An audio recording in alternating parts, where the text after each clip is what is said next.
ಕೋಲಾರ ಜಿಲ್ಲೆಯ ಶ್ರೀನಿವಾಸಪುರ ತಾಲೂಕು ವ್ಯಾಪ್ತಿಯ ಯಲ್ದೂರು ಗ್ರಾಮದ ಬಳಿ ಉದ್ವಿಗ್ನ ಪರಿಸ್ಥಿತಿ ನಿರ್ಮಾಣವಾಗಿದೆ. ಆಂಜನೇಯ ಸ್ವಾಮಿ ದೇವಾಲಯದ ಜಮೀನನ್ನು ಅಕ್ರಮವಾಗಿ ಕಬಳಿಸಲಾಗಿದೆ ಎಂದು ಆರೋಪಿಸಿ ನೂರಾರು ಗ್ರಾಮಸ್ಥರು ಬೃಹತ್ ಪ್ರತಿಭಟನೆ ನಡೆಸಿದ್ದಾರೆ. ಯಲ್ದೂರು ಗ್ರಾಮದ ಸರ್ವೆ ನಂಬರ್ 42ರಲ್ಲಿ ಇರುವ ಕಂಬರಾಯಣ ಬೆಟ್ಟದಲ್ಲಿ ಆಂಜನೇಯ ಸ್ವಾಮಿ ದೇವಾಲಯ ನೆಲೆಸಿದ್ದು, ಸುಮಾರು 9 ಎಕರೆ ಗೋಮಾಳ ಜಮೀನನ್ನು ದೇವಾಲಯಕ್ಕೆ ಮೀಸಲಿಡಬೇಕೆಂದು ಗ್ರಾಮಸ್ಥರು ಕಳೆದ 13 ವರ್ಷಗಳಿಂದ ಹೋರಾಟ ನಡೆಸುತ್ತಿದ್ದಾರೆ. ಇದೇ ಗ್ರಾಮದ ಶಿವಣ್ಣ ಹಾಗೂ ಸೊನ್ನೇಗೌಡ ಎಂಬುವರು ಜಮೀನನ್ನು ಅಕ್ರಮವಾಗಿ ಒತ್ತುವರಿ ಮಾಡಿಕೊಂಡಿದ್ದಾರೆ ಎಂಬುದು ಗ್ರಾಮಸ್ಥರ ಆರೋಪ. ಇಂದು ಒತ್ತುವರಿ ತೆರವು ಸಂಬಂಧ ಸರ್ವೆ ಕಾರ್ಯ ನಿಗದಿಯಾಗಿದ್ದರೂ ಅಧಿಕಾರಿಗಳು ಸ್ಥಳಕ್ಕೆ ಆಗಮಿಸದ ಕಾರಣ ಗ್ರಾಮಸ್ಥರು ಆಕ್ರೋಶ ತೀವ್ರಗೊಂಡಿತು. ಜೈ ಶ್ರೀರಾಮ್ ಘೋಷಣೆಗಳೊಂದಿಗೆ ಅಕ್ರಮ ತಂತಿ ಬೇಲಿ ಹಾಗೂ ಕಾಂಪೌಂಡ್ಗಳನ್ನು ಗ್ರಾಮಸ್ಥರು ಕಿತ್ತೆಸೆದರು. ಪರಿಸ್ಥಿತಿ ನಿಯಂತ್ರಿಸಲು ಪೊಲೀಸರು ಹರಸಾಹಸ ಪಟ್ಟರು.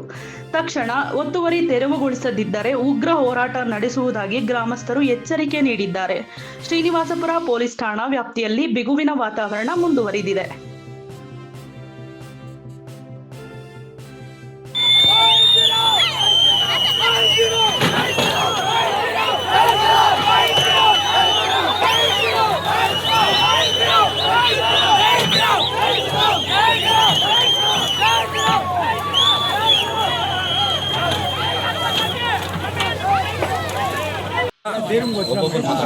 ನಾವು ಸರ್ಕಾರಿ ಕಂದಾಯ ಅಧಿಕಾರಿಗಳು ತಾಲೂಕು ಮತ್ತು ಜಿಲ್ಲೆ ಇವ್ರ ಹತ್ರ 13 ವರ್ಷಗಳ ಕಾಲ ನಿರಂತರವಾಗಿ ಹೋರಾಟ ನಡೆಸ್ತಾನೆ ಇದ್ದೀವಿ. ಇದು ಯಲ್ದೂರು ಹುಟ್ಟಿದಾಗಿದ್ದ ಆಂಜನೇಯ ಸ್ವಾಮಿ ದೇವಸ್ಥಾನ ಕಂಬರಾಯನ ಬೆಟ್ಟ ಅಂತ. ಈ ಬೆಟ್ಟದ ಮೇಲೆ ಯಲ್ದೂರು ಹುಟ್ಟಿದಾಗಿಂದ ಪೂಜೆಗಳು ನಡೀತೈತೆ. ಇದು 9 ಎಕರೆ ಗೋಮಾಳದ ಜಮೀನು ಕಂಬರಾಯನ ಬೆಟ್ಟಕ್ಕೆ ಮೀಸಲು ಅಂತೇಳಿ DC ಆರ್ಡರ್ ಮಾಡವ್ರೆ. ಆದ್ರೂ ಇದಕ್ಕೆ ಈ ಆರ್ಡರ್ ಮಾಡಿರೋ ಜಾಗದಲ್ಲಿ ಶಿವಣ್ಣ ಅನ್ನೋರು ಮತ್ತು ಸೊನ್ನೇಗೌಡ ಕೋಳಿ ಫಾರಂ ಸೊನ್ನೇಗೌಡ ಅನ್ನೋರು ಅಕ್ವೇರ್ ಮಾಡಿಕೊಂಡು ಈ ಬೆಟ್ಟನ ನಾಶ ಮಾಡ್ತಾ ಇದ್ದಾರೆ.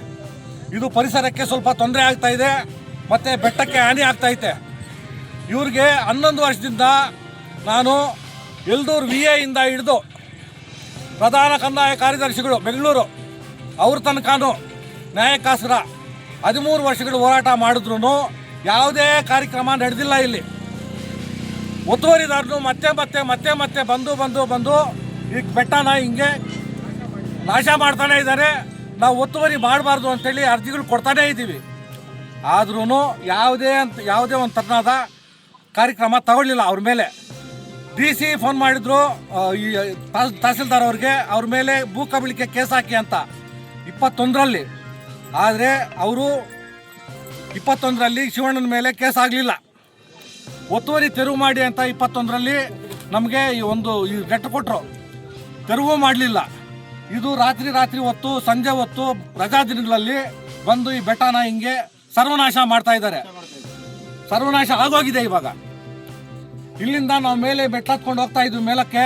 ಈ ಮೆಟ್ಲೆಲ್ಲ ಕಡಿವಿ ಇದನ್ನ ನಾಶ ಮಾಡಿರ್ತಾರೆ.